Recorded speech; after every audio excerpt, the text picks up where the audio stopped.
Hi friends, మనం ప్రకరణ 9 చూసుకుంటే article 9 ఏం చెప్తుందంటే భారత పౌరులు ఎవరైనా విదేశీ పౌరసత్వాన్ని స్వీకరించినప్పుడు సహజంగానే భారత పౌరసత్వం కోల్పోతారు.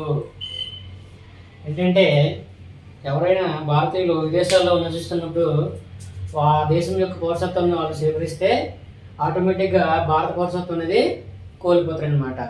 ఎందుకంటే మనం ఆల్రెడీ చెప్పుకోవడం జరిగింది, భారతదేశంలో ఏక పౌరసత్వం అనేది అమల్లో ఉంది, మనందరికీ తెలిసిందే. కాబట్టి మన భారతదేశంలో ద్వంద్వ పౌరసత్వం అనేది లేదు, కాబట్టి ఏక పౌరసత్వం అమల్లో ఉంది. కాబట్టి ఏదైనా ఒక పౌరసత్వం అనేది ఒక పౌరుడికి లభిస్తుంది అనమాట. సో ఆటోమేటిక్గా విదేశాల్లో పౌరసత్వం వాళ్ళు ఎవరైతే ఉన్నారో వాళ్ళు స్వీకరిస్తే మన భారతదేశంలో పౌరసత్వం ఆటోమేటిక్గా కోల్పోతారు అనమాట. సో ఈ 9 ఆర్టికల్ అనేది తెలియజేస్తుంది. ఓకేనా?